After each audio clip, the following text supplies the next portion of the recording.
Neat fight ಹೇಗೆಲ್ಲ ನಡೀತಿದೆ ಅಂತೇಳಿ ದೇಶದಲ್ಲಿ ನೀಟ್ ವಿಚಾರಕ್ಕೆ ಸಂಬಂಧಪಟ್ಟಂತೆ ಬಹಳ ದೊಡ್ಡ ಆಂದೋಲನವನ್ನು ನಡೆಸಲಾಗ್ತಾ ಇದೆ. ಯುವಕರು ವಿದ್ಯಾರ್ಥಿಗಳದ್ದು ನಡೀತಾ ಇರುವಂತಹ ಹೋರಾಟ, ಅಲ್ಲಿ ನಡೀತಾ ಇರುವಂತಹ ಕಲ್ಲು ತೂರಾಟ, ಅಲ್ಲಿ ನಡೀತಾ ಇರುವಂತಹ ಲಾಠಿ ಚಾರ್ಜ್ ಇವೆಲ್ಲ ಒಂದು ಭಾಗ. ಆದರೆ ಮುಂದುವರೆದು ಪ್ರಧಾನಮಂತ್ರಿಯವರು ಕೊಟ್ಟಿರುವಂತಹ ಭರವಸೆ, ಅದರ ಪ್ರಕಾರವಾಗಿ ಸ್ಥಾಪನೆಗೊಂಡಿರುವಂತಹ ಫಾಸ್ಟ್ ಟ್ರ್ಯಾಕ್ ಕೋರ್ಟ್ಗಳು, ಕೇಂದ್ರ ಸರ್ಕಾರ ಹೇಳ್ತಿರುವಂತಹ ಮಾತುಕತೆಯ ಆಫರ್, ಇತ್ತ ಮಾತುಕತೆಯ ಆಫರ್ ಅನ್ನು ನಿರಾಕರಿಸ್ತಾ ಇರುವಂತಹ ಹೋರಾಟಗಾರರು. ವರದಿಯನ್ನು ನಿಮ್ಗೆ ತೋರಿಸ್ತೀನಿ.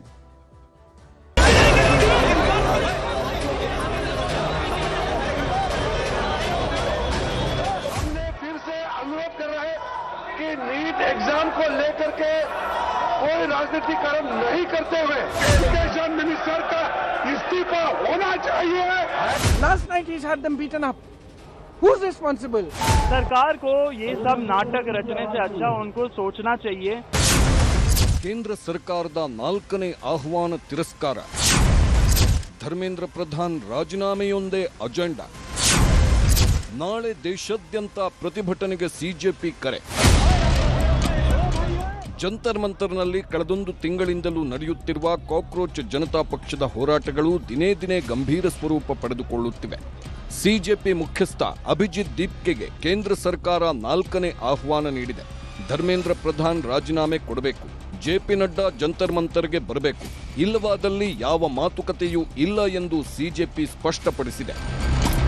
तो मोदी जी, मेरी आपसे फिर से रिक्वेस्ट है, धर्मेंद्र प्रधान का इस्तीफा ले लीजिए, वरना बात सिर्फ धर्मेंद्र प्रधान के इस्तीफे की नहीं रहेगी, बात आपके इस्तीफे पर भी आ जाएगी और वो आएगी. जैसी आपकी हरकतें आएगी वो, इतना तो आप लोगों को कहता तो आएगी बात.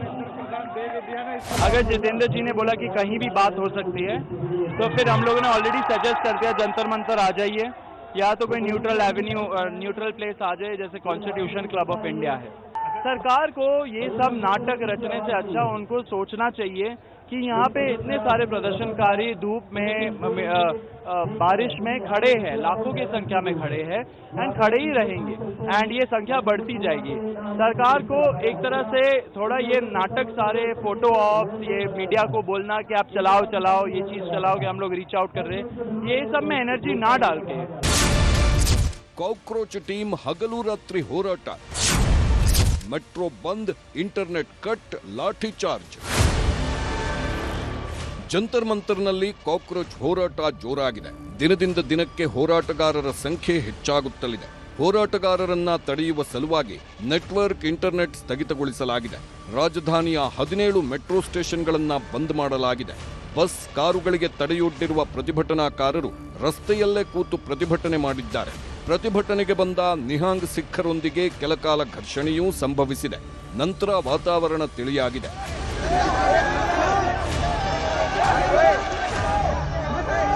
ನಿನ್ನೆ ತಡರಾತ್ರಿ ಕೂಡ ವಿದ್ಯಾರ್ಥಿಗಳು ಪ್ರತಿಭಟನೆ ಮಾಡುತ್ತಿದ್ದರು. ಆಗ ರಾತ್ರೋರಾತ್ರಿ ಬಂದ ಪೊಲೀಸರು ಏಕಾಏಕಿ ಲಾಠಿ ಚಾರ್ಜ್ ಮಾಡಿದ್ದಾರೆ. ಈ ವೇಳೆ ಪೊಲೀಸರ ಮೇಲೆ ಕಲ್ಲು ತೂರಾಟ ನಡೆದಿದೆ. ಪೊಲೀಸ್ ಅಧಿಕಾರಿಗಳಿಗೆ ಗಾಯಗಳಾಗಿವೆ. ಪೊಲೀಸರ ಈ ದುಂಡಾವರ್ತನೆಗೆ ಆಕ್ರೋಶ ವ್ಯಕ್ತವಾಗಿದೆ.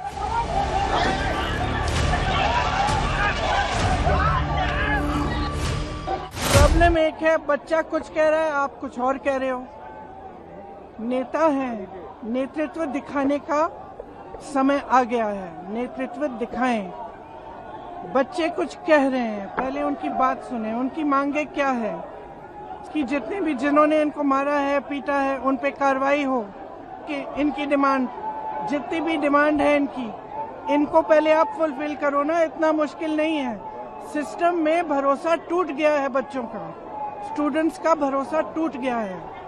तो सिस्टम द्वारा अगर आप कोई सोल्यूशन देंगे तो बच्चा उसको एक्सेप्ट नहीं करेगा. ये सिंपल सी बात है जो सब माँ बाप जानते हैं.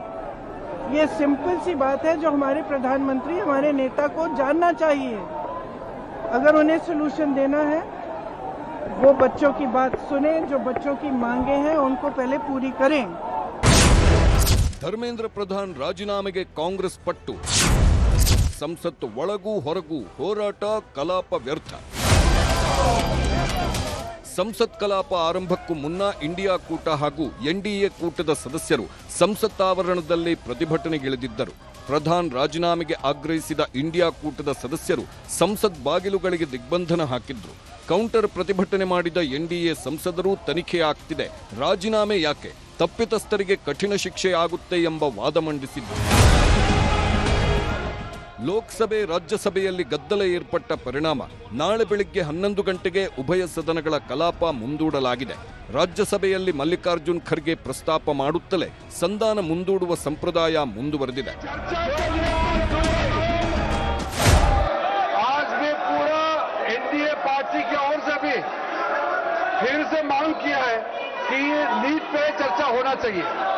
मुझे लगा कल खड़गे जी और बाकी ऑपोजिशन के कुछ नेताओं से मिल करके हमारा उम्मीद थोड़ा सा कायम हुआ था कि चर्चा हो सकता है क्या आज. तो कांग्रेस पार्टी ने कंडीशन लगाया. हमने ये अनुरोध किया कि चर्चा किस प्रकार से कितना लंबा चलेगा ये हम आपस में मिलकर तय करें, लेकिन कंडीशन मत लगाइए. कंडीशन लगाने से आपका जो इंटेंशन है वो ठीक नहीं है, क्योंकि आप चर्चा को रोकना चाहते हैं. अब चर्चा का बात करके फिर कंडीशन लगा के फिर चर्चा को आप बाधित कर रहे हैं. जो आज प्राइम मिनिस्टर का बयान हुआ है ये इन्वेस्टिगेटिव बयान है ये, और दूसरा जो है पहले आपका एजुकेशन मिनिस्टर का इस्तीफा होना चाहिए. चर्चा करने के लिए थे, चर्चा से भागे चर्चा के लिए ಈ ಮಧ್ಯೆ ಪ್ರಧಾನಿ ನರೇಂದ್ರ ಮೋದಿ ವಿದ್ಯಾರ್ಥಿಗಳ ಭವಿಷ್ಯ ಕಾಪಾಡುವ ಭರವಸೆ ಕೊಡುವ ಪೋಸ್ಟ್ ಹಾಕಿದ್ದರು. ನಮ್ಮ ಯುವಕರ ಕಲ್ಯಾಣ ಮತ್ತು ಭವಿಷ್ಯಕ್ಕಿಂತ ನಮಗೆ ಬೇರೆ ಯಾವುದೂ ಮುಖ್ಯವಲ್ಲ. ಪೇಪರ್ ಲೀಕ್ ಪ್ರಕರಣಗಳಲ್ಲಿ ಭಾಗಿಯಾಗಿರುವವರಿಗೆ ತಕ್ಷಣವೇ ಮತ್ತು ಕಠಿಣ ಶಿಕ್ಷೆ ವಿಧಿಸಲು ಫಾಸ್ಟ್ ಟ್ರ್ಯಾಕ್ ನ್ಯಾಯಾಲಯ ಸ್ಥಾಪಿಸಲು ನಿರ್ಧರಿಸಿದ್ದೇವೆ. ಈ ಸಂಬಂಧ ಅಗತ್ಯ ಕ್ರಮಗಳನ್ನು ಕೈಗೊಳ್ಳುವಂತೆ ಸಂಬಂಧಪಟ್ಟ ಅಧಿಕಾರಿಗಳು ಮತ್ತು ಇಲಾಖೆಗಳಿಗೆ ಸೂಚನೆ ನೀಡಿದ್ದೇನೆ. ವಿದ್ಯಾರ್ಥಿಗಳ ಹಿತಾಸಕ್ತಿಯನ್ನು ರಕ್ಷಿಸಲು ಸರ್ಕಾರ ಎಲ್ಲ ಅಗತ್ಯ ಕ್ರಮಗಳನ್ನು ಕೈಗೊಳ್ಳುತ್ತಿದೆ. ಯುವಕರ ಭವಿಷ್ಯದ ಜೊತೆ ಆಟವಾಡುವ ಅಥವಾ ಹಾನಿ ಮಾಡಲು ಪ್ರಯತ್ನ ನಡೆಸುವ ಯಾರನ್ನೂ ಸುಮ್ಮನೆ ಬಿಡುವುದಿಲ್ಲ. ಮೋದಿ ಪೋಸ್ಟ್ಗೆ ಕೌಂಟರ್ ಪೋಸ್ಟ್ ಹಾಕಿದ್ರು ರಾಹುಲ್ ಗಾಂಧಿ. ವಿದ್ಯಾರ್ಥಿಗಳ ಭವಿಷ್ಯ ಹಾನಿ ಮಾಡಿದವರು ನೀವೇ. ಪ್ರಶ್ನೆ ಪತ್ರಿಕೆ ಸೋರಿಕೆ ಮಾಡಿದ್ದವರ ರಕ್ಷಿಸಿದ್ದೀರಿ. ಪ್ರಧಾನರನ್ನ ಸಚಿವ ಸ್ಥಾನದಿಂದ ವಜಾ ಮಾಡಿ ಹಲ್ಲೆ ನಡೆಸಿದವರ ವಿರುದ್ಧ ಕ್ರಮ ಕೈಗೊಳ್ಳಿ. ನೀಟ್ ವಿದ್ಯಾರ್ಥಿಗಳ ಬಳಿ ಕ್ಷಮೆಯಾಚಿಸಿ. ವಿದ್ಯಾರ್ಥಿಗಳ ಬೇಡಿಕೆ ಸ್ಪಷ್ಟವಾಗಿದೆ, ಈಡೇರಿಸಿ. ಪ್ರಧಾನಿ ಮೋದಿ ಪೋಸ್ಟ್ ಬೆನ್ನಲ್ಲೇ ಫಾಸ್ಟ್ ಟ್ರ್ಯಾಕ್ ಕೋರ್ಟ್ಗಳ ಸ್ಥಾಪನೆಯಾಗಿವೆ. ದೇಶದ 4 ರಾಜ್ಯಗಳಲ್ಲಿ 5 ಫಾಸ್ಟ್ ಟ್ರ್ಯಾಕ್ ಕೋರ್ಟ್ ಪೀಠಗಳ ಸ್ಥಾಪನೆ ಮಾಡಲಾಗ್ತಿದೆ. ಬಾಂಬೆ ಹೈಕೋರ್ಟ್ನಲ್ಲಿ 2 ಪೀಠಗಳು ಸ್ಥಾಪನೆಯಾಗಲಿವೆ. ಭೋಪಾಲ್, ಕೋಲ್ಕತ್ತಾ, ದೆಹಲಿ ಹೈಕೋರ್ಟ್ಗಳಲ್ಲಿ ಒಂದೊಂದು ಪೀಠ ರಚನೆಯಾಗಲಿದೆ. ಮುಂದಿನ ವಾರವೇ ಕೋರ್ಟ್ಗೆ ಸಿಬಿಐ ಚಾರ್ಜ್ ಶೀಟ್ ಸಲ್ಲಿಸುವ ಸಾಧ್ಯತೆಗಳೂ ಇವೆ. ಸರ್ಕಾರದ ಈ ಎಲ್ಲ ನಿರ್ಧಾರಗಳ ಬೆನ್ನಲ್ಲೇ ದಿಢೀರ್ ಸಭೆ ಮಾಡಿದ್ದಾರೆ ಕಾಂಗ್ರೆಸ್ ನಾಯಕರು. ನಾಳೆಯ ಹೋರಾಟ, ಕಲಾಪದಲ್ಲಿನ ವಿಚಾರ ಇತ್ಯಾದಿ ಅಂಶಗಳ ಬಗ್ಗೆ ಚರ್ಚೆಗಳು ನಡೆದಿವೆ. ಹಾಗೆ ನಾಳೆ ಕೇಂದ್ರ ಸಚಿವ ಸಂಪುಟ ಸಭೆ ಕೂಡ ನಡೆಯುತ್ತಿದ್ದು ಭಾರೀ ಕುತೂಹಲ ಮೂಡಿಸಿದೆ. ವಿದ್ಯಾರ್ಥಿಗಳ ಪರ ಹೋರಾಟಕ್ಕಿಳಿದ ಅಣ್ಣಾ ಹಜಾರೆ, ಮೌನ ಪ್ರತಿಭಟನೆಗೆ ಕೂತ ಹಿರಿಯ ಹೋರಾಟಗಾರ.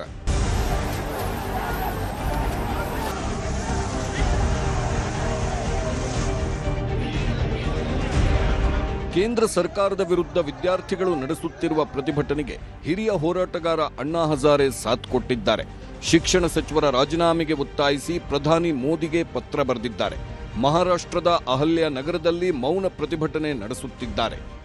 मैं एक बार नहीं कई बार मौन किया. मौन में शक्ति है.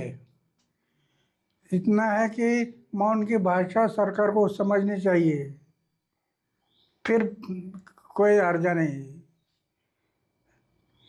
मौन की भाषा उनके समझ में आना चाहिए.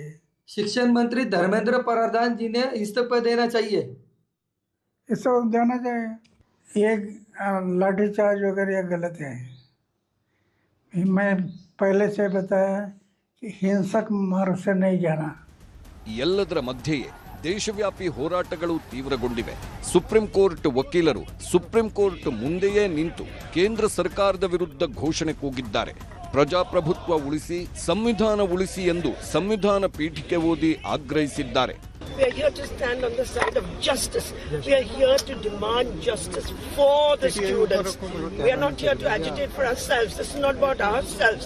This is the right of students and the duty of lawyers to stand here before the Supreme Court and demand justice for them. ಹಾಗೆ ದೇಶದುದ್ದಕ್ಕೂ ವಿದ್ಯಾರ್ಥಿಗಳು ಕೆರಳಿದ್ದಾರೆ. ಕೇರಳದ ಕಣ್ಣೂರಿನಲ್ಲಿ ಹೋರಾಟಗಾರರ ಮೇಲೆ ಜಲಫಿರಂಗಿ ಪ್ರಯೋಗವಾಗಿದೆ.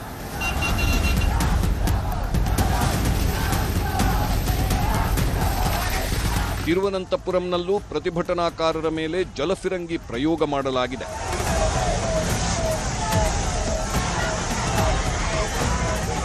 ಜಾರ್ಖಂಡ್ನ ರಾಂಚಿಯಲ್ಲಿ ಬ್ಯಾರಿಕೇಡ್ ನುಗ್ಗಿ ಬಂದ ಪ್ರತಿಭಟನಾಕಾರರು ಪೊಲೀಸರ ಮೇಲೆ ಹರಿಹಾಯ್ದಿದ್ದಾರೆ.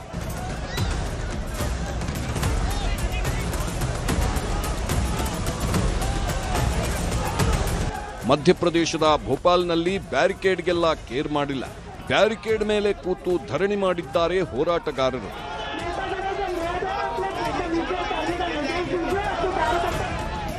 Bureau report, news 18.